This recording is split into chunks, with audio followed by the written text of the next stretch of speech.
Good morning, everyone. I am Ernesto Burton, the publisher of New Hampshire Business Review, and it is my pleasure to welcome you today to our webinar sponsored by New Hampshire Housing, entitled, "Is This the Year of Housing in the New Hampshire Legislature?"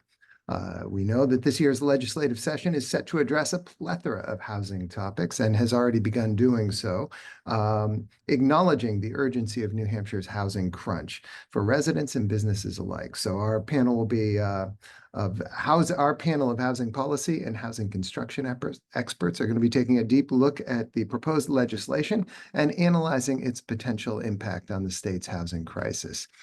We have Alyssa Margolin, Director of Housing Action New Hampshire, Mike Skelton, President and CEO of the BIA of New Hampshire, Karen Lamontagne, Vice President of Lamontagne Builders, and Rob DePease, Executive Director of New Hampshire Housing.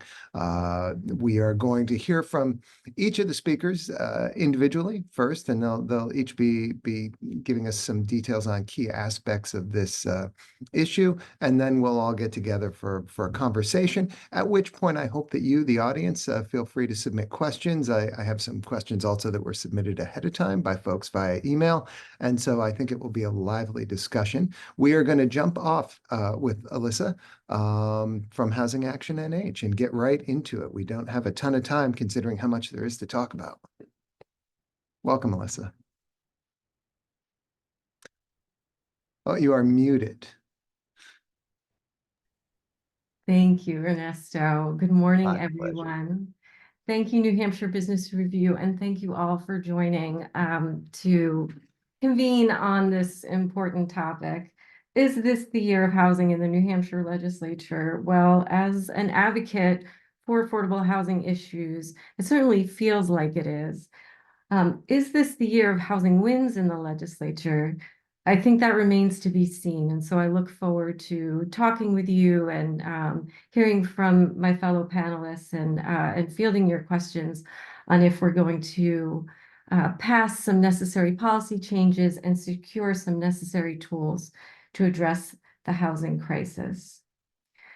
As an advocate for housing policy change, one of the things, a necessary ingredient for that change is voter sentiment. And so some good news going into this legislative session is that a lot of polling indicates that there is a growing number of New Hampshire residents who really want our policy leaders to do something about the housing crisis. We saw this in three important polls, one from UNH, another from Emerson College, and another one from the Center for Ethics at St. Anselm, all showing that the housing issue has become the #1 issue for Granite Staters. And I think that has translated into a change in political will at the State House. It certainly has translated into a high number of housing-related bills that have been filed in the legislature this session. What we need to determine is whether or not that will translate into passage of significant and effective policy change. In addition to those changes, we've seen legislators themselves organize. We have a new legislative housing caucus that has bicameral and bipartisan leadership. And we even have a special committee on housing that was a new standing committee established in the House. So in addition, we've also seen tremendous growth in our messengers and diversity in our advocates. But I will say that the business community is an old friend on this issue.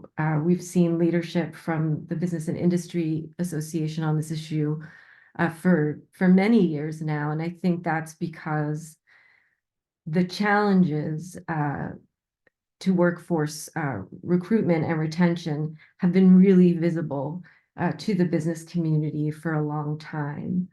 And of course, they're welcome advocates at the State House and effective leaders on proposing changes. So perhaps now would be a good time for me to share the one slide that I have. I'll go ahead and do that. And I share this because there are just too many bills to go chronologically, and this might help give our attendees a sense of themes that our lawmakers are convening on. I think there are so many bills that are looking at finally addressing some of the local barriers to density and multifamily development. There are a number of really important proposals around making sure we have strong financing tools to address the crisis, and looking really a series of bills that are looking thoughtfully about what policies really support density, so you can make sure to have thoughtful planning around housing development, preserving our amazing environment and natural resources that we have here in the state.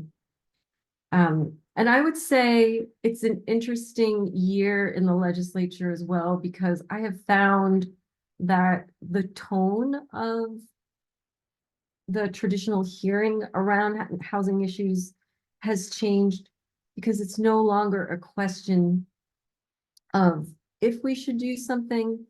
The question is rather what we should do and what would be the most effective. And so these changes often find us in the weeds on land use law, on effective zoning, and an important discussion of how the state is endowing municipalities to provide for the health and safety and welfare of its residents, and whether or not at times it goes too far and becomes a barrier to allowing businesses to grow and thrive and families to grow and thrive through holding back on housing development. So many of these bills seem very technical in nature, but rather are critically important to helping us address the crisis. So I'll stop the share there and have some concluding remarks before I pass it over to the CEO of the BIA, Mike Skelton. I do view this year in the legislature as an opportunity to build on prior successes. There have been a lot of policymakers who have really been thinking about this issue for a while and have given the state and administrative leaders new tools. So we have had strong investments in financing tools like the Affordable Housing Fund and Invest New Hampshire. We did last year pass a new municipal incentive program that's tied to infrastructure dollars, and we'll see that rolled out by Business and Economic Affairs this year, the new Housing Champions Municipal Incentive Program. And we do now have a busy and functioning Housing Appeals Board that's providing that efficient review of housing-related appeals. I think that we're ready for Toolbox 2.0. And in many ways, a number of those bills that we're looking at this year would be providing those tools to developers, municipal leaders, policymakers, and all of us who are really concerned with the impact of the housing crisis. But finally, I will say that going back to the polling that sets up this positive year for discussion, wins on this issue really do depend on us. We can't just rest on the laurels of a couple of budgets, of healthy budgets around housing. We haven't yet seen yes in my backyard buy-in everywhere.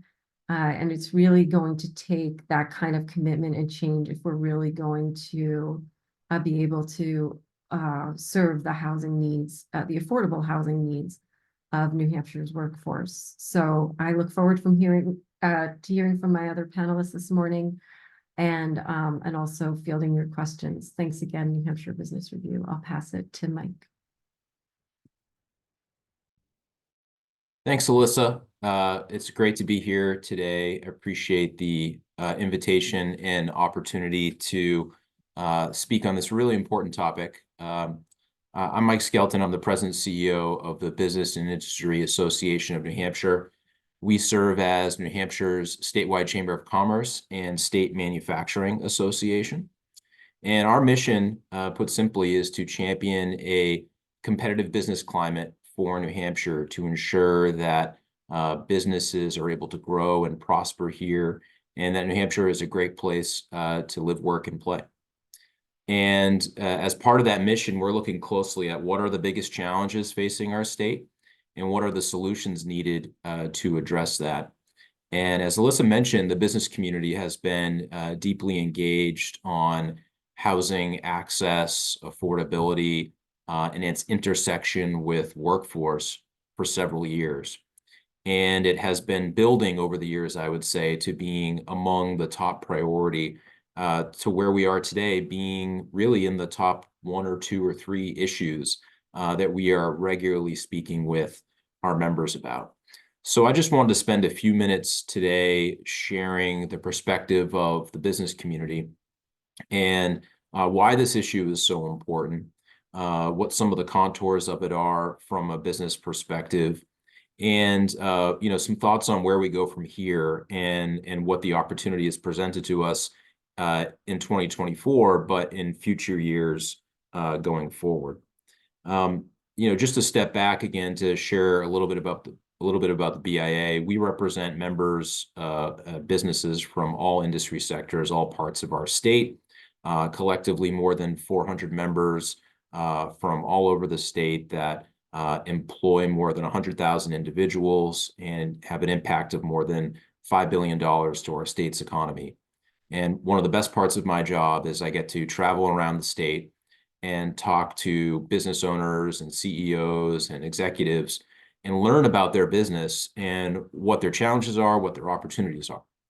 And there hasn't been a conversation in the last 2 years that I've been in my role here at the BIA with a business leader, with a business owner, where when it got to the point of let's talk about what you're struggling with, where the first challenge was workforce availability, and the immediate issue that the business owner wanted to dig into a little bit is housing and how they were directly experiencing workforce challenges related to housing access, housing supply for their workforce.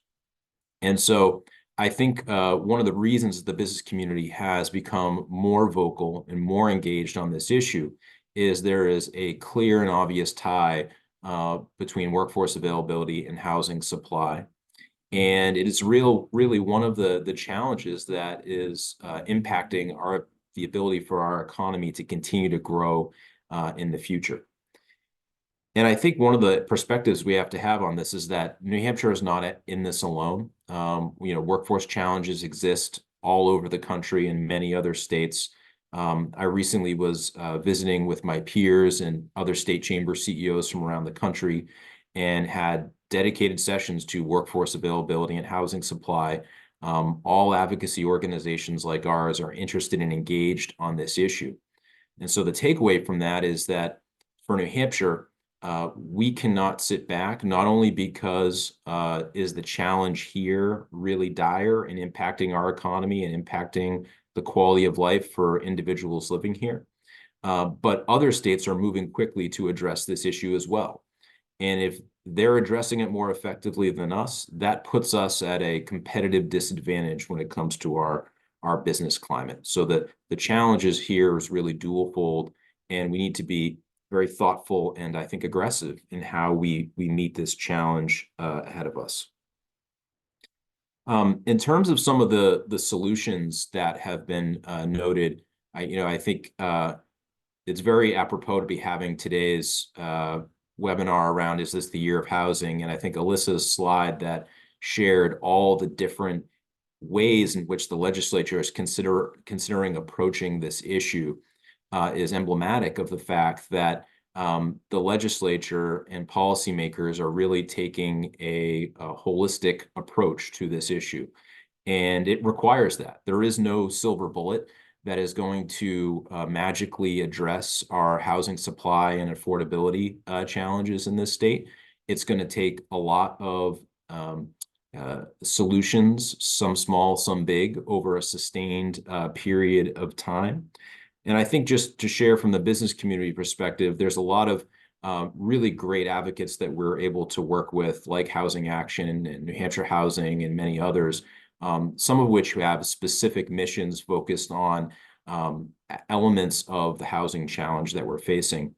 From the BIA's perspective, we fundamentally need to look at the overall issue of housing supply, and that, that is at its core what is driving our challenge here in New Hampshire. And it's manifested itself in terms of not having available and affordable housing at multiple levels of our housing market. And so in terms of solutions, the state has done a lot in recent years when it's come to incentives and financing and funding opportunities and ways to creatively help more housing to be constructed, and that is extremely important and should continue. And there is, bipartisan interest in continuing to do that. But we also need to look at some of the root cause issues that pose the ultimate housing supply challenges and do not allow the market to respond to the overwhelming demand. And that comes down to restrictions, land use restrictions, regulatory restrictions, barriers that exist at the local level, local government level, or state government level that make it difficult or impossible for more housing to be built or to be built economically. And I'm encouraged that as this debate has developed over the last couple legislative sessions, there's increasingly more attention paid to that side of the equation, not just the incentive side of the equation. And I think that's a more challenging and complex part of the discussion, but it's ultimately where we need to go. To put it simply, I think one of the challenges we need to overcome is that we need to be able to build more housing where it's currently not allowed to be built. And that's going to require changes at the local level, communities to come together and formulate plans on how to do that, and certainly political will at the state and local level. But as Alyssa noted, and I would concur, there is bipartisan support for more housing. There's also bipartisan opposition, depending upon what the particular issue is or what part of the state you're located in. So this is going to require sustained effort and advocacy from all voices and all parties and stakeholders. Just to wrap up, I think a couple of takeaways that I would share, and something that I think all the individuals who have signed on today, what you can do. What has really struck me is how important the voices of business leaders, business owners, community individuals can be in this discussion, both within your communities and with your local policymakers. One of the things that I'm concerned about is that legislators have been hearing about and being asked to address housing through various housing proposals over really the past decade or more, but in a really concentrated sense the last few years. And so I'm worried we might have housing fatigue among some of our policymakers, where they feel like they've done a lot, but we're not done, and we have a long ways to go. And so I think they need to hear from individuals in their districts and their communities, from advocates, that the work that they've done is important, but we need to do more. And that the challenge in front of us, while it is difficult and complex, it is surmountable, and that our policymakers can make a real difference on this. And to bring it back to my earlier point, in that effort that they're undertaking to really focus on what are the root cause issues that can sustainably address this issue in the long term, so that ultimately our market is going to respond to the supply demands that we have, which in a macro sense is a good thing that we have demand here, that people want to live here, people want to move here, and we need to find a way to meet that demand, to allow our state to grow in a healthy way that allows our economy to grow alongside it. I appreciate the opportunity today, and I think anytime we can have one of these discussions that puts a focus on the importance of this issue and how every individual's voice really matters in continuing to strengthen the political will for change, and to share with one another what some of those solutions are, is really, really beneficial. So I look forward to hearing from the others on the panel and also the Q&A today. And now I'm going to hand it over to our next speaker, Karen. Great. Thank you so much. Hi, thanks for having me on today. My name is Karen Lamontagne from Lamontagne Builders. We're a third-generation home building company located in Bedford, New Hampshire. We build single-family homes as well as townhouses and 55-plus communities. I'm also the immediate past president for the New Hampshire Home Builders Association. As you can see here on your screen, the New Hampshire Fiscal Policy Institute just recently completed a report on the construction industry. As you can see, there's more than 24,000 employees in the state that work in the construction industry, which generates about 3% of our gross state product. Our industry took a pretty big hit in 2008 when the economy declined, and unfortunately, the industry hasn't totally recovered. Residential construction is still struggling to get employees. Other sectors of construction have seemed to recover a little bit better. But overall, our building permits are down from about 9,000 to about 5,700 pre-recession to now. So that's quite a big hit overall. Housing's vital to the New Hampshire economy, and it's nice to see that our legislators are finally taking the issues surrounding housing more seriously. I think we've come a long way in the past few years, but we still have quite a ways to go. There are a handful of bills currently up at the state to create incentives for towns to provide affordable housing or to set up funds for developers to be able to build affordable housing. And while I think this is a great short-term solution, I don't think it's going to solve the issue we have long-term. Mike kind of touched on this, but we need to be addressing the root cause of our housing crisis and not just placing a Band-Aid over it. Every year we face more and more bills on a state level that threaten development, whether it be costly energy codes, stricter permitting standards, or zoning requirements. These factors make it impossible to build affordable housing without outside grants and make it significantly more expensive to bring any type of housing into the state. For example, House Bill 1170 would require New Hampshire DES to perform public benefit and community impact assessments when considering any permit or project. Those of you that have worked with New Hampshire DES, they're a great office, but they're understaffed and they're overwhelmed with work already. So requiring this extra step for any permit would bring their work to a halt. We're also hit with a lot of roadblocks on a local level.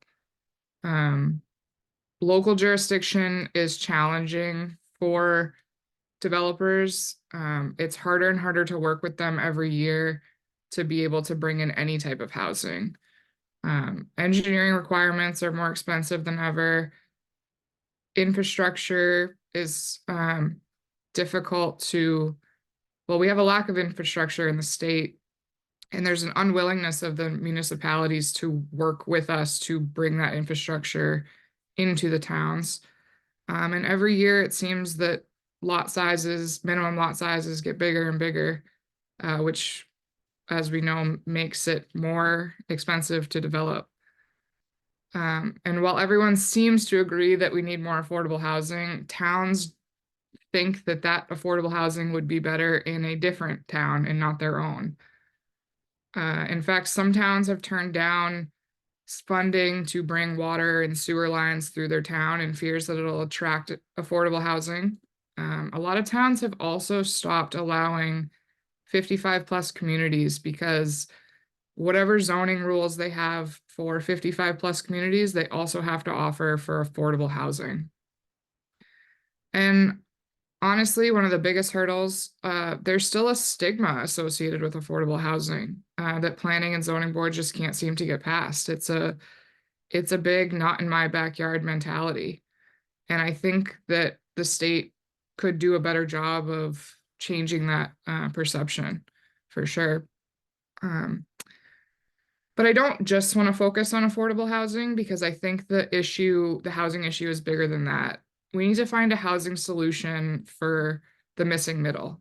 Many of these people are stuck in overpriced rentals where they can't save enough money to be able to buy a new home, but they make too much money to qualify for affordable housing and some of the other programs that are out there. In other words, they're too poor to be rich, but too rich to be poor. And this demand on the rental market drives up rates and limits availability for all. If we can address the issues that are making housing so unattainable, we'll be able to ensure that those renters are able to move into their starter homes, which will free up units, bring down rents. It'll also help people who feel like they're now stuck in that first starter home they bought, to be able to move up into a larger home that the older generation is looking to sell so that they can downsize and truly enjoy their retirement. But this housing crisis has been in the making for decades. That's not an overnight issue that we've seen. Laws and regulations have been steadily getting stricter, which has led to the shortage that we're seeing today. And if we don't recognize the pattern and try to break it, I think we're just setting ourselves up for more future failure. Bills like House Bill 1053, which is proposing allowing residential construction in commercial zones, I think is a big step in the right direction. This doesn't necessarily mean a single family home next to a Walmart, but it could mean a strip mall with apartments above it. And adding that amount of housing to the state, I think, will be greatly beneficial. There's also a bill, House Bill 1065, which is removing sprinkler requirements for certain 4-unit multifamily buildings. Again, a huge step in making it more attractive for people to create those rental units. I also just want to touch quickly on Senate Bill 372, which will allow plumbers the opportunity to have 2 apprentices at the same time. It's no secret that the workforce in New Hampshire is aging, especially in the construction industry, and allowing the plumbers to have a 2-to-1 ratio it'll be easier for companies to attract people into the trade to offer them the training that they need to be successful.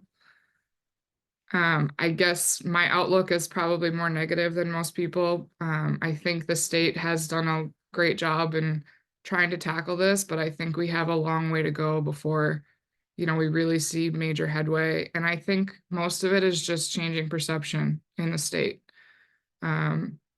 If we change the attitude on housing at a more local level, I think we'll see these changes come faster.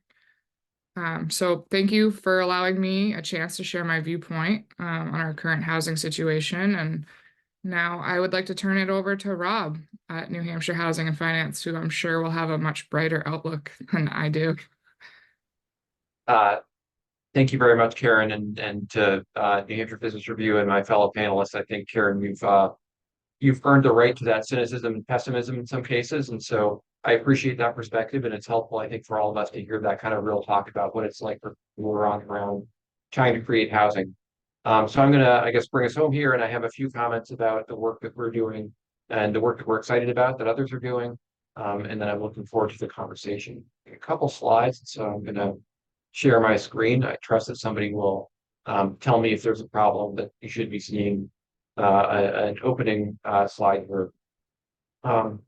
So let me just start by saying I appreciate being included in this. New Hampshire Housing is an independent organization created by state law that you may know because we're financing a new affordable apartment building in your town, or you might know somebody who's bought their first home through one of our participating lenders. But the work of lowering regulatory barriers to the creation of new housing is something we've been engaged in for decades. And just as all my previous panelists, fellow panelists said, we recognize that this is a supply problem, and for a long time, we've been working at ways to allow the market to create more housing, which we will most likely have no direct role in financing or creating, because we see the effects of the housing crisis every day. Our staff work with people who are most affected by it, who are vulnerable and kind of suffering from housing insecurity. And we know that it's not going to, we're not going to solve this by ourselves. Nonprofits, governmental entities, builders, it's going to take all of us working together to try to work our way out of this housing crisis. So I want to talk a little bit about some of the things that we're most excited about this year. But before I do that, I just want to provide a little bit of context, and I'll do that with three numbers. There's more than three numbers on this slide, but the three in the left-hand column I want to point out in particular. I would say these are two numbers that sound really scary, and then one that in my view is pretty realistic and attainable. The two scary numbers are the production goals that we said in the statewide housing needs assessment we commissioned last year, and it's something that we're required to do from time to time by statute. We had some statisticians and demographers looking at population growth, in-migration, births and deaths, and things like that. So how much housing do we need to get to a balanced market now? And that number is actually not on this slide. That's about 24,000. What would it take to get us to where we're still at a balanced housing market in 2030 and again in 2040? And those 2030 and 2040 numbers are what you see on this slide: 60,000 units and 90,000. And that sounds, to most people that I share those numbers with, it sounds pretty scary. I think sometimes that has the effect of energizing people, and sometimes it shuts people down. Say, well, surely that can't happen without fundamentally altering the landscape that I love, or changing the character of the town that I grew up in, or something like that. Which is why I think it's important to highlight that third number, which is that in order to achieve this, we have to increase the level of permit and construction activity we're currently seeing by about 36%. And if you live through the 90s or 80s or early 2000s in New Hampshire, you know that that's totally achievable. We were building at much higher rates during those time periods. And as Karen pointed out, the construction industry has never really recovered. So home building is a little bit higher. And our friends at Office of Planning and Development state just published building permit numbers from 2022 that showed slightly, a positive trends in terms of building permits. So we need to do a little bit better even than that, but 36% is totally doable in communities all across the state. Again, without fundamentally altering the character of the landscape or the places. In many cases, it's making legal those parts of a town, the downtown, which we most love, and in some cases could not rebuild, burned down today. And so I think it's important to sort of ground ourselves in that context. Remember that it's possible. I will say, based on demographics, if we don't achieve those targets by 2030, then the backlog kind of builds, and it does get harder.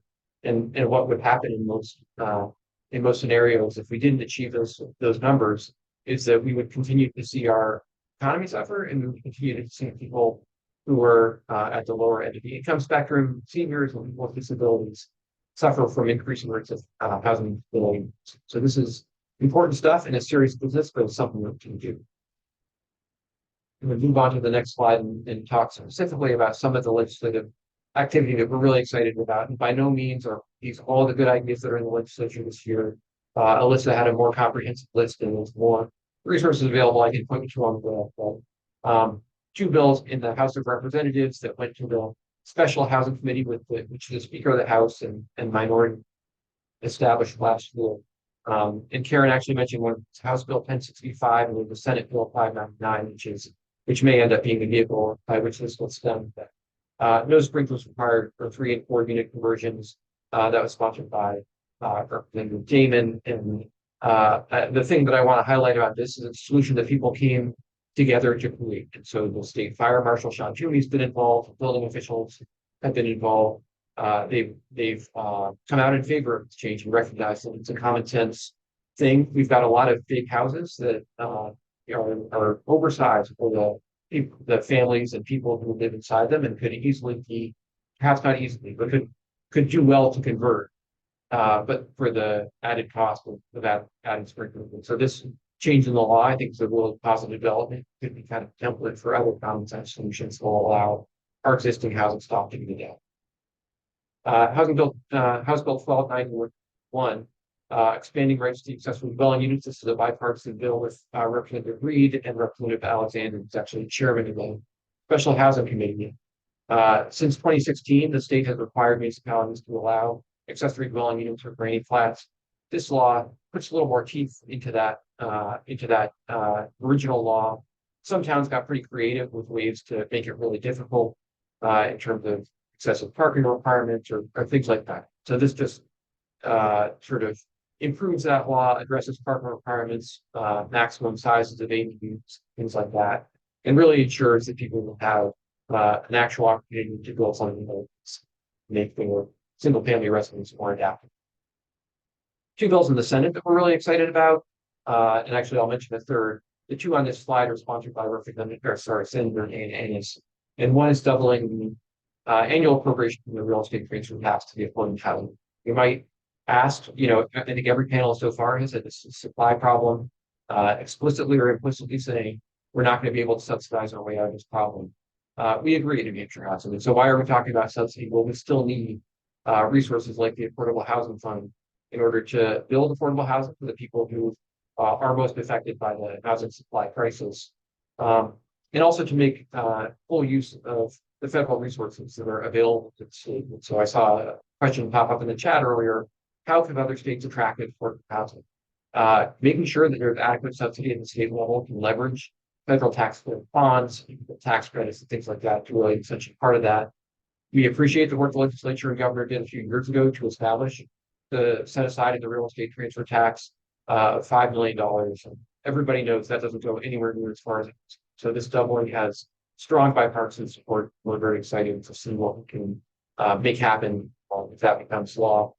Historic housing preservation tax credit is another example of a state level intervention that can make better use of leveraging federal credits. There's a federal historic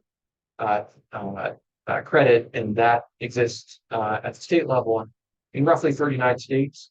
It's never existed in New Hampshire, and because of that, there are federal credits that go into here that could be doing more for New Hampshire communities, not only to create housing, whether it's affordable or market rate, but also to sustain, beautiful buildings in the center of our historic community. So New Hampshire Preservation Alliance has been a great partner in advocating and just showing the value of those types of products.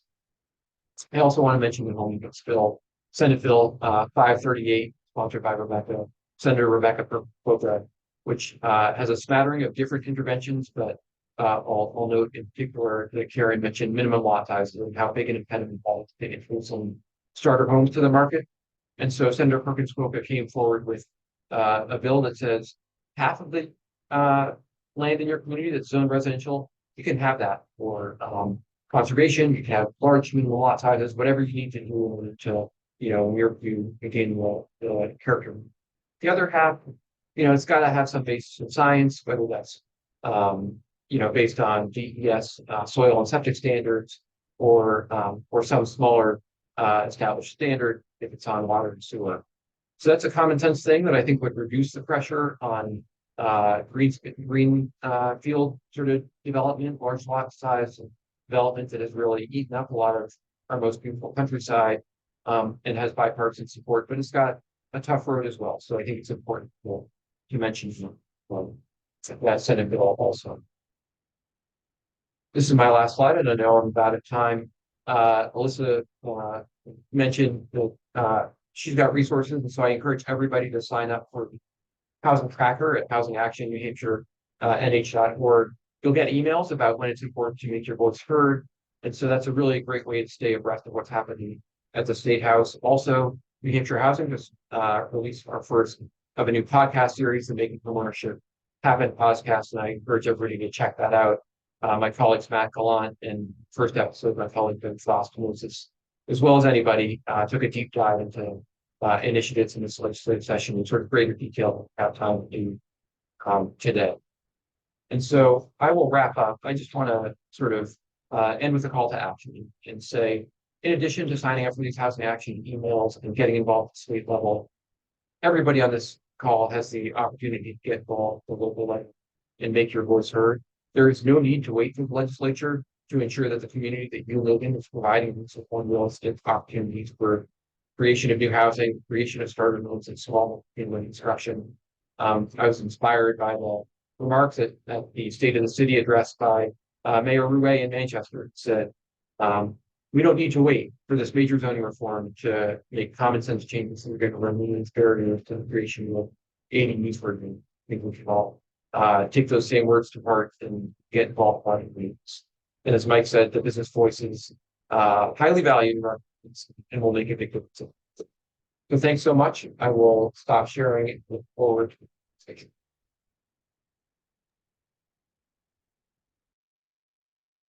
Thank you, Rob. And if everybody could come back to the stage, cameras on, and we'll follow up. Thank you all. That was a great overview of the issue, and I'm sure that we have questions from the audience, and I have a few questions, but I wanted to start just by asking if, in listening to the different things that each of you had to say, if you have questions for each other.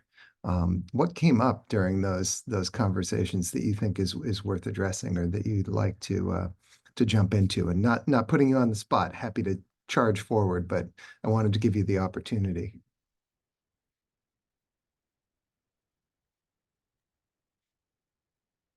I will jump in then, the first thing that I wanted to know, this is something that Karen talked about, but it came up several times, and a member of the audience also alluded to this, the stigma associated with affordable housing.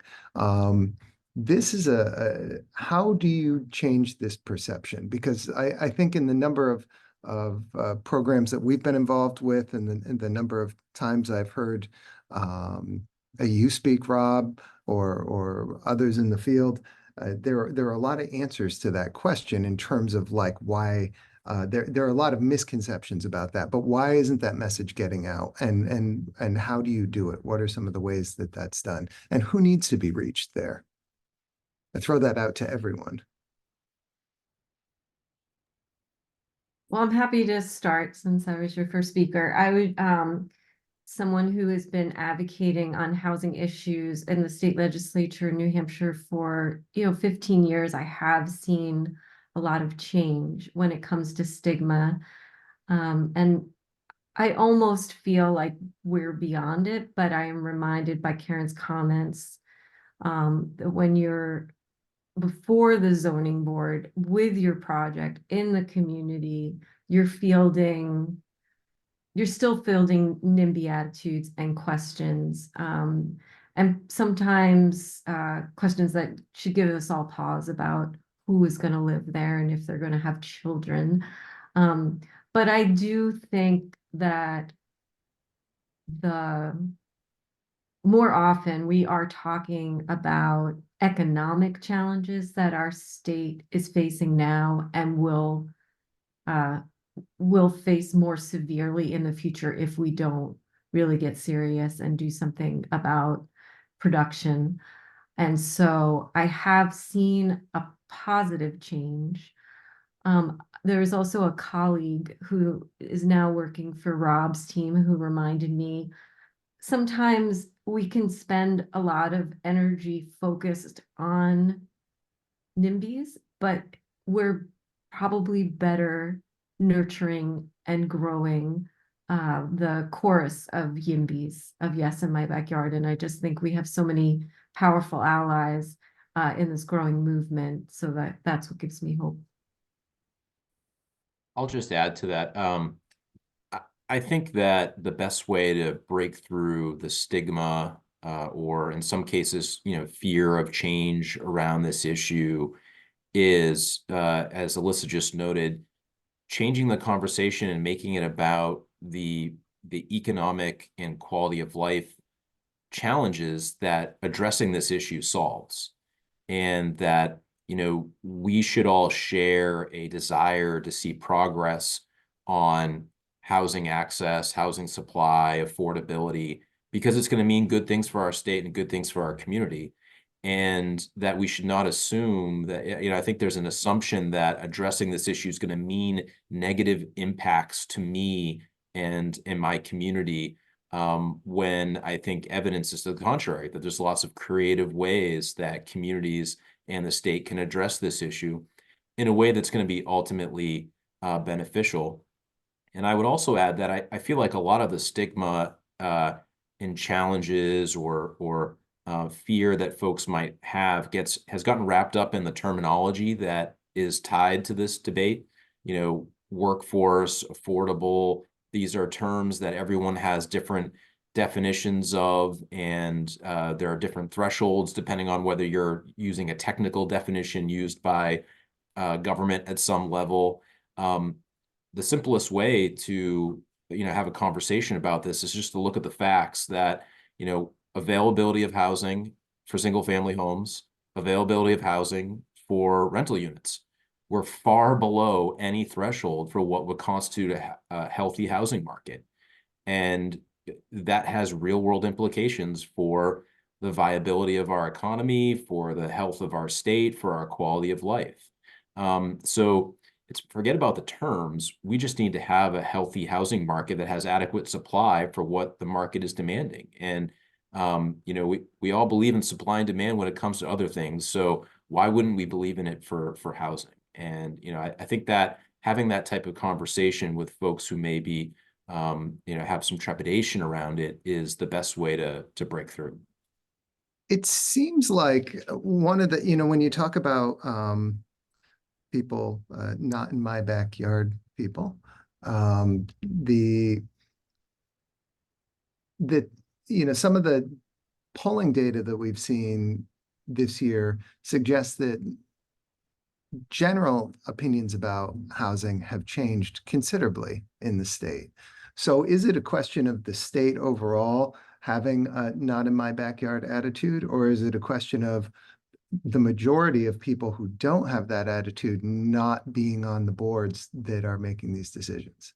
Or I guess I'm asking, does there need to be more board participation by people who care about this issue? I think that the state is in agreement that we need more housing, but when developers go to planning boards, the answer is, yeah, we need housing, but do it in a different town. And it's a harsh reality, but it's the reality, right? And I know some smaller towns, people who it may be their second home bought in that town because it's very rural and they're trying to preserve that, but at the cost of the people who are living there because they work there and they can't afford to buy a house or there's no house for them to live in. They're the ones suffering. But I think everyone's in agreement we need housing. It's just, we need housing, but do it somewhere else is basically, I think, the attitude. Yeah, so Ernesto, I think your point about greater participation is perfect. And I want to sort of acknowledge that a lot of the people who are serving on zoning and planning board are wonderful people who are volunteering their time and care about their community. And they're not in a needy situation. But participation doesn't need to mean volunteering to serve on that board. Maybe it does eventually, but showing up and giving them the permission to say yes. When there's 3 people saying, no, you can't do this and terrible for us, showing up and saying, I know people who live in affordable housing, or I know people who have experienced housing insecurity. This is the right thing to do in our town. That could really make it. So participation is really important. It's a little fun as well.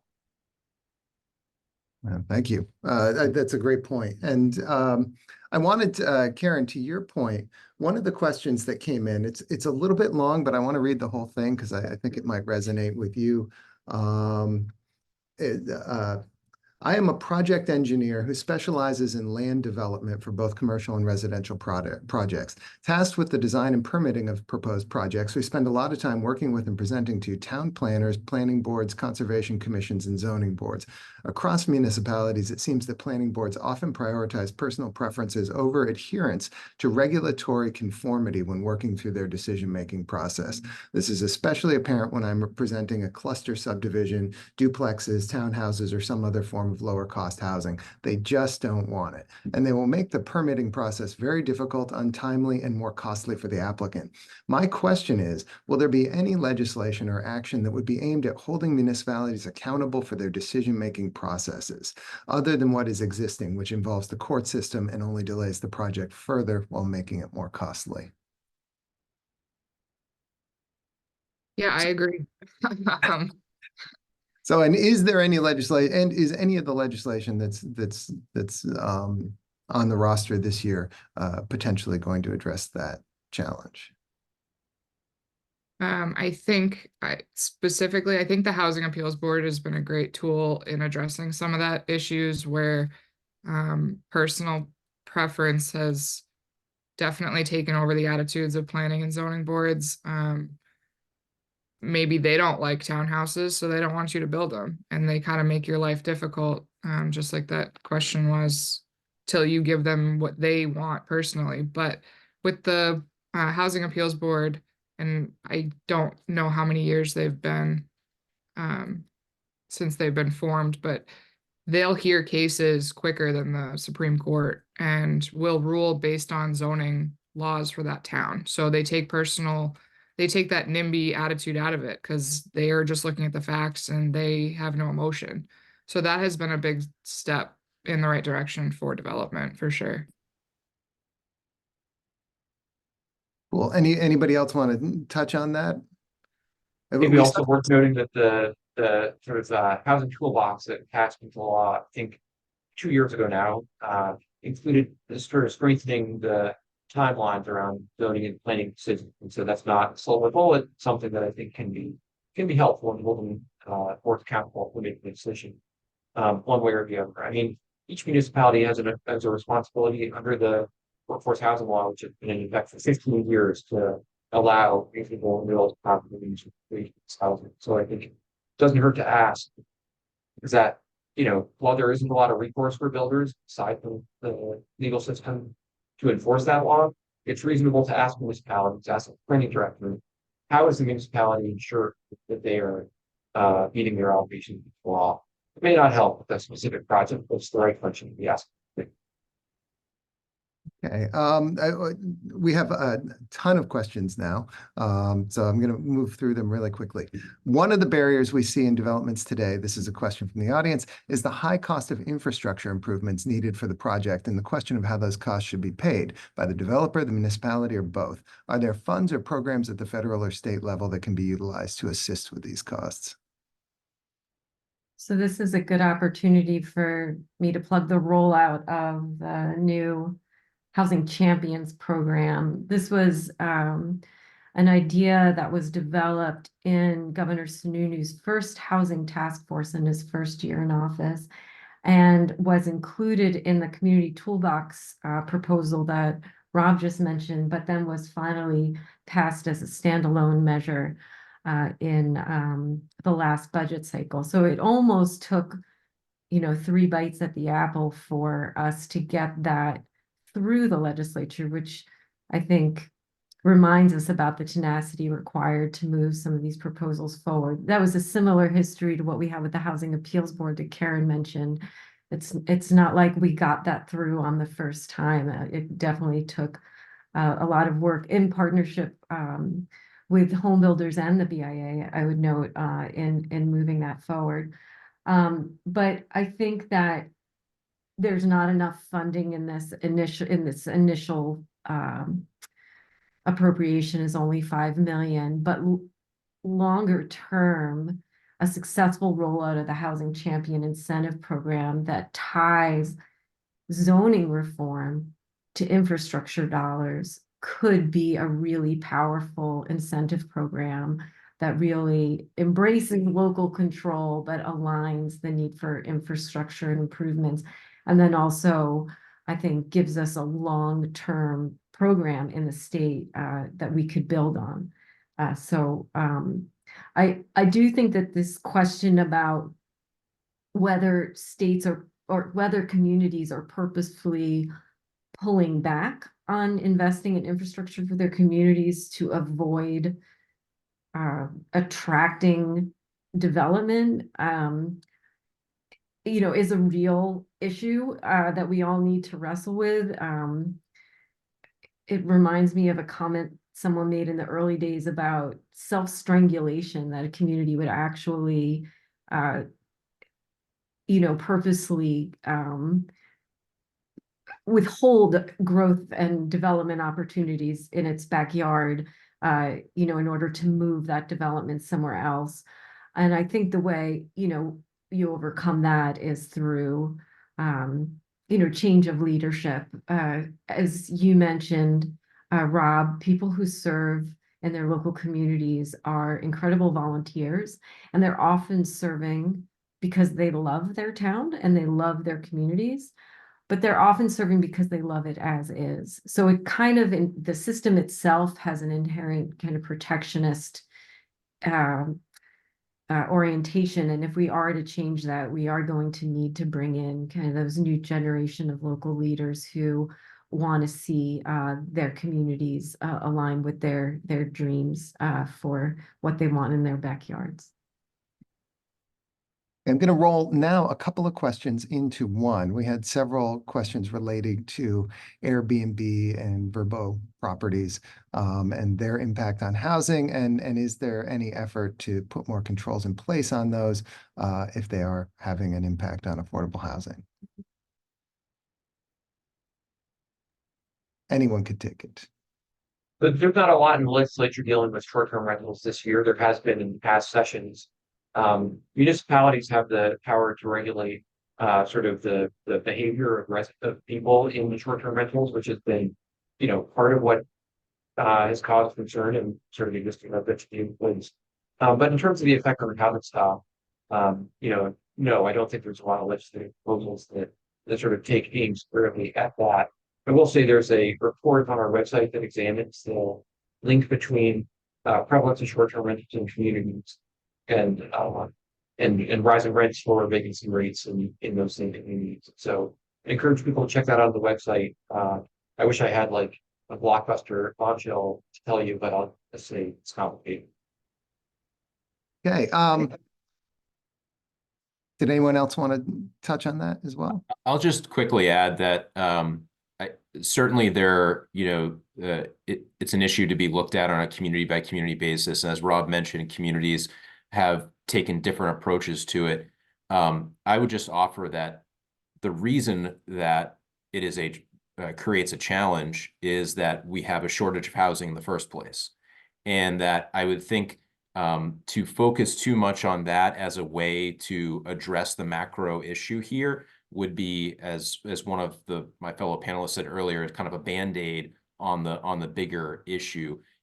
We're ultimately, certainly in our view, in the view of the BIA, I don't want to speak for others, that the macro solution to the challenges we're discussing today is we need to build more housing, and we need to build more of it in almost every community, and we build different types of it. And that's going to sustainably address our issues. So I don't think further restrictions of different types is going to sustainably address the challenges that we have here. We need to be looking at kind of the abundance side of the equation and how do we reverse, those supply challenges. Thank you, Mike. And I think that brings us to the top of the hour. So that was as eloquent a way as we possibly could have finished. Well done. And I want to thank Alyssa and Rob, Mike, and Karen for being here and sharing this information with us. Apologies to those in the Q&A whose questions we didn't get to. We will send out the slides afterwards, and certainly the volume of questions suggests that we should do this again before too long. Also, there was a good set of conversations going on in the Q&A as well. So not all of them were questions, but certainly a lively and attentive audience. So thank you, audience. Thank you, New Hampshire Housing, for sponsoring this webinar. And I appreciate you all and for working on such an important issue. And I'm Ernesto Burden, publisher of New Hampshire Business Review. Have a great rest of the day.